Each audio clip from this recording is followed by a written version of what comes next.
memory. Not to really, not to brag, but it's just the only reason you can't remember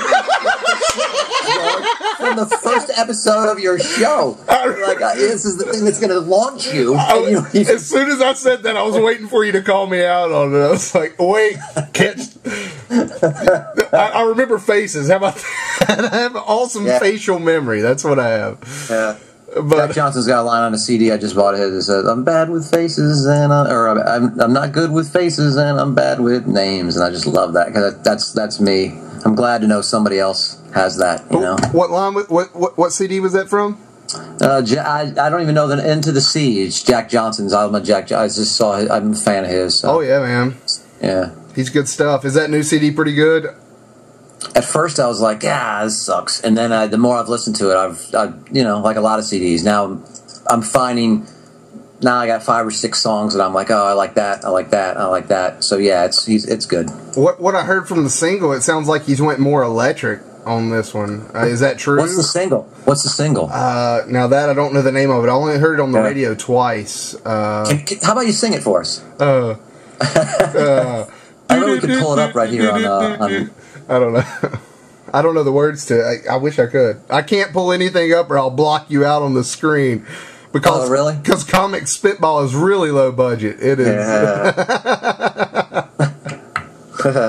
But yeah, so here, we'll talk about this. How about some, what's been your least favorite place to perform? Can you name that? Besides right here in my parents' basement? Yeah.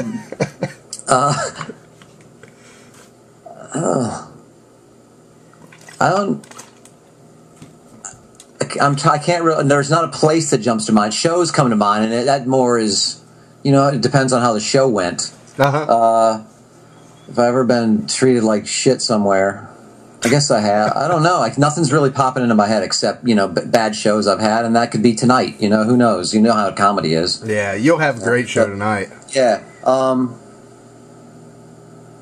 What was the question again? I don't remember. No, I said, what's your least favorite place to perform? Maybe you can even go as far as state if you don't want to name an actual club.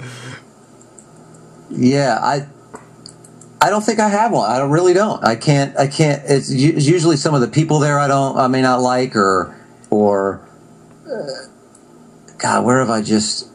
But if anytime I go somewhere and I eat it, I always feel like that's me. I can go back there. I just had a bad set. Like I'll go next time there. They'll love me. I always think that. So I can't really think of one. I don't really think of anybody I'm not happy with. Me and Phil last week. He decided Florida. He didn't like Florida. I like Florida. I've always worked I always worked St. Pete Beach down there, which is right on the beach. When I'm there, I'm like all my life I'm like I want to live here. It's just something about it's very creative, and the old coconuts there was awesome. So I still go there. I love Florida. I go work Side Splitters in Tampa, and Sarasota has probably one of my top clubs in the country, McCurdy's. Something about that crowd.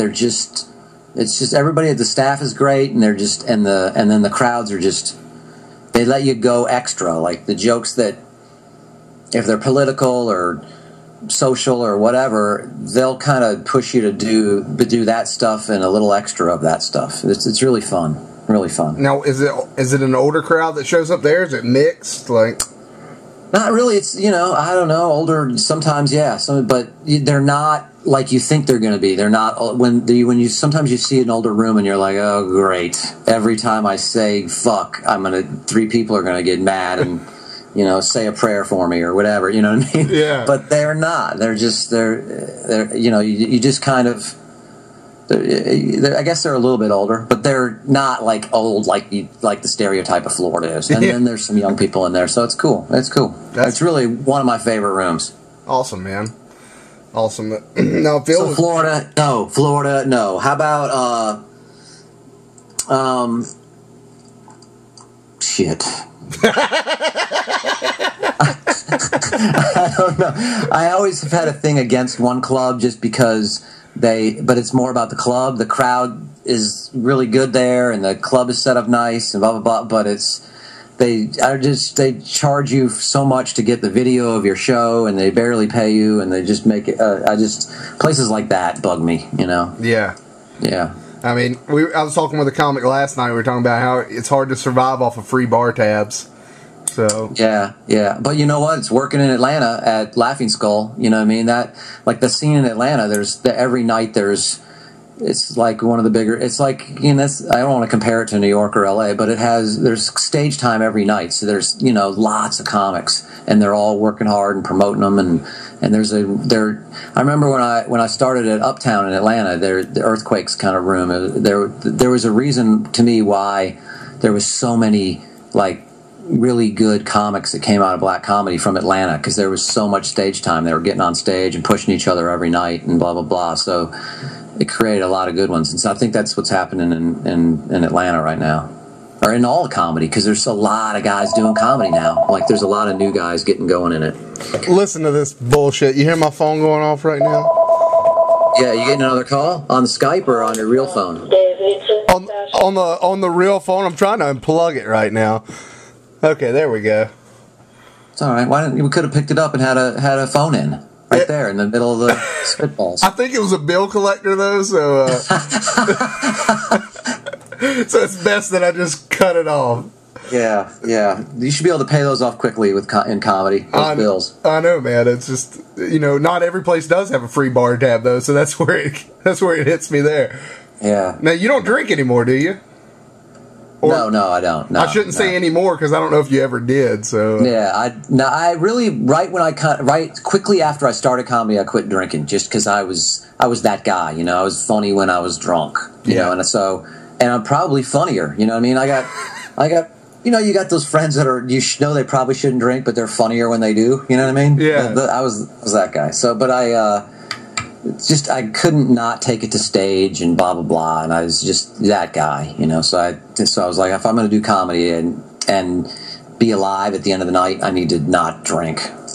So yeah, you know, because when you're drunk, you're only funny to you, you know. Ultimately, yeah, you know, I was that guy that's getting thrown out of the club. I was that guy when I drank. So you don't want me drunk. You know what I'm saying? I done a show, I think it was about 2 years ago. I've got the recording hidden away on my computer.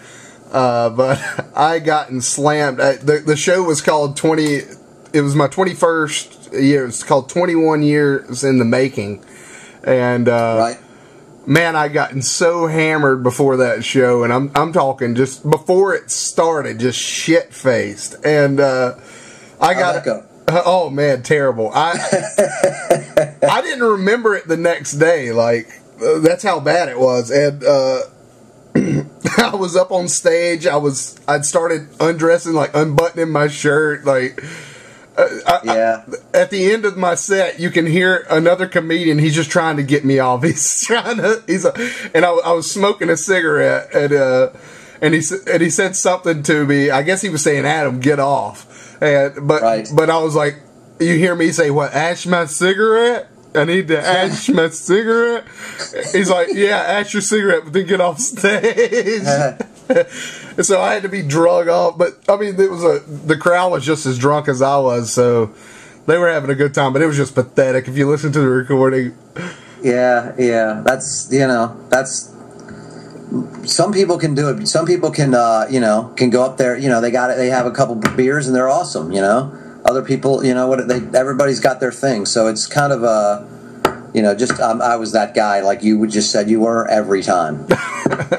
So how long did that last? What doing the shows that way? Yeah, not long. You know what I mean? So not long. People sat me down quickly. They're like, you can't be doing that. You know? Gotcha. You can't wake up in your room in a bed blacked out and with chicken wings all around you in a styrofoam box, and you don't remember even being on stage that night. You can't be doing that. You know what I'm saying? It's not a very good way to build an effective career. Now I'm assuming you didn't have kids at that time. Of course not. No. So do you think I know now in your set you talk about your kids and stuff. You think now, being that you've had kids, has changed your style on stage at all, or? I don't know. No, I mean, I definitely have a lot more jokes about